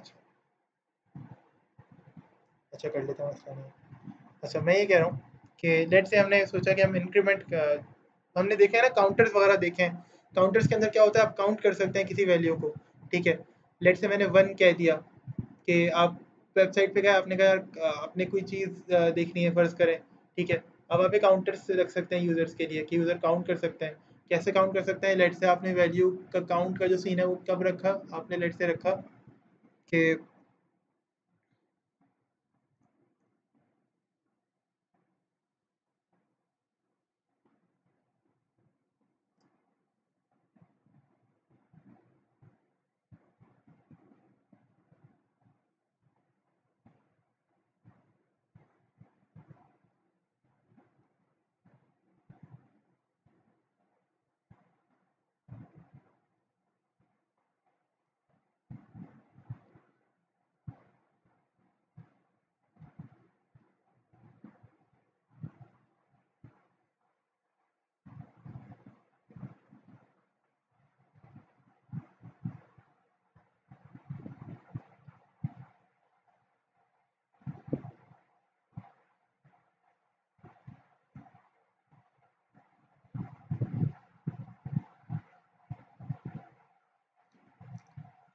अच्छा तो मैं ये बात कर रहा था कि हमने लेट से काउंटर्स डिफरेंट वेबसाइट्स के ऊपर देखे हैं, लोग काउंटर्स लगा रहे होते हैं कि आप बटन्स के थ्रू काउंट कर सकते हैं वैल्यूज, ठीक है।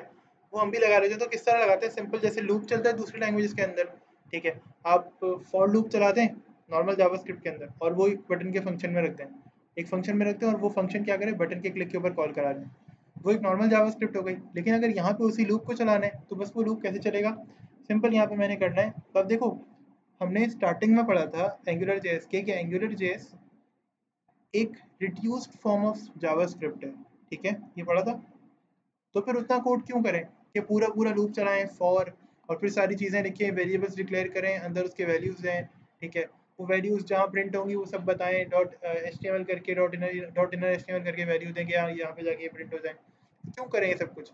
मैं कहता हूँ कि भाई डायरेक्टली ऐसा ना कर लें कि एंगुलर जेएस के थ्रू ये सारे काम कर लें। देखो, कोशिश करो। अब लेट्स से अगर मैं तुम लोगों की वेबसाइट की बात भी कर रहा था, एक तो ग्रुप्स में बता नहीं पाया, मैं देखता हूँ आजकल मैं तुम लोगों को मैसेज सेंड कर दूंगा, ठीक है। और लेट्स से अगर प्रोजेक्ट आता है, कोई काम कर रहे हो आप लोग को काम मिले, तो आप लोग क्या करोगे? छोटी अप्रोच की तरफ जाओगे जो ज़्यादा फायदेमंद है, ठीक है, और ज़्यादा वो ज़्यादा मजबूत भी है। यानी ये जो अप्रोच है ये अच्छी मजबूत अप्रोच है, यानी मजबूत का मतलब है अच्छी एक स्ट्रॉन्ग अप्रोच है, ठीक है।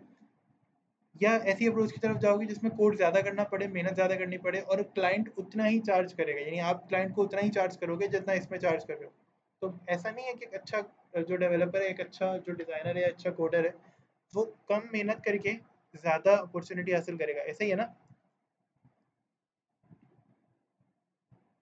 तो कम मेहनत करेंगे ताकि अपॉर्चुनिटी ज़्यादा मिले, तो यही आई थिंक यही हमारी अप्रोच होनी चाहिए।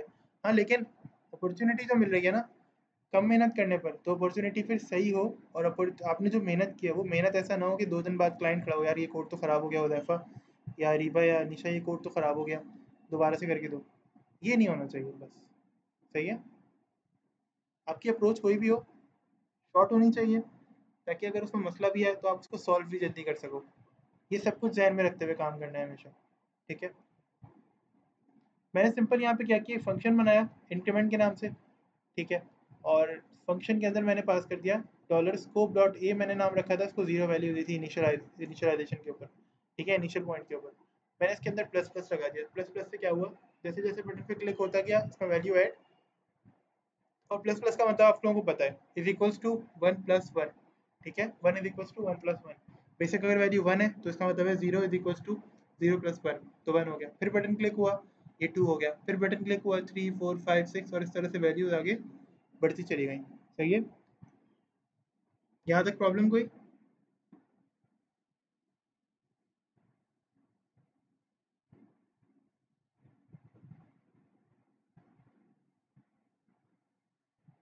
यहाँ तक प्रॉब्लम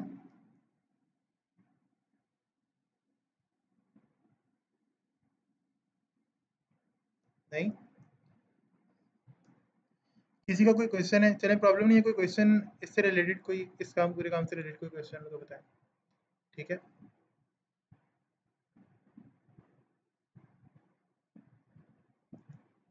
मैंने काउंटर बनाया था, मैं आपको दिखा देता हूँ इसकी HTML और इसकी जिसका प्रीव्यू है। मैंने काउंटर बनाया था इस तरह का, बटन पे क्लिक करूंगा तो क्या होगा, वैल्यूज इंक्रीज होंगी, ठीक है। मैं वो लूप वाले कॉन्सेप्ट को यहाँ कराना चाह रहा था कि वो जो लूप्स हम पहले लगाते थे इंक्रीमेंट या डिक्रीमेंट ऑपरेटर्स यूज करके, आई प्लस प्लस करके, और वो सारा काम करके, वो एंगुलर जेस में हम किस तरह से कर सकते हैं। सिंपल बेसिक एक काउंटर सा बनाया था हमने, ठीक है।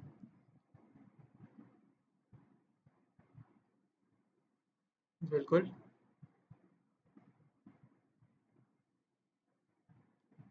यहाँ तक कोई प्रॉब्लम किसी को, आपको भी समझ में आया? फिर भी थोड़ा बहुत अभी दोबारा से मैंने बताया, समझ में आया थोड़ा? सही। अच्छा, मैं इसकी वीडियो ना अभी कोशिश करके थोड़ी देर में अपलोड कर दूंगा, तो मे बी उम्मीद है कि आप लोगों को थोड़ा सा और बेहतर समझ में आ जाए। सही है?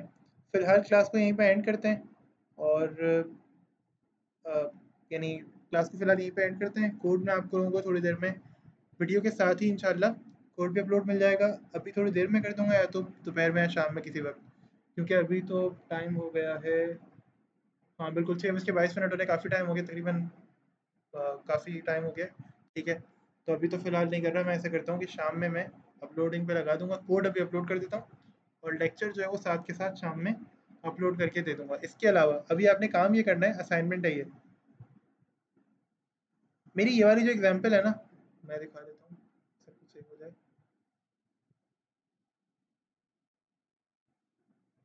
लेसन नंबर 5, ये वाली जो एग्ज़ाम्पल है ना मेरी फाइल 1 की, ये एग्ज़ाम्पल आप लोगों ने बनानी है, ये टेबल वाली।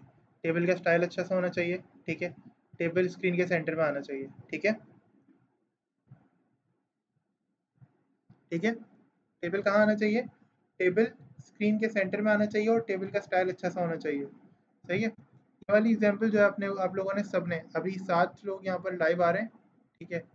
जिसके अंदर अरीबा, हुदैफा, आमिर, निशा, अमान और साम ऐड है मेरे पास, ठीक है।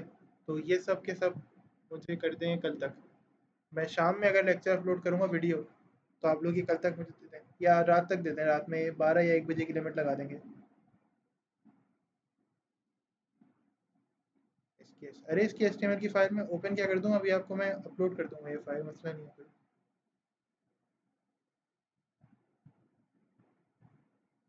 इसकी HTML की फ़ाइल आप ये लें,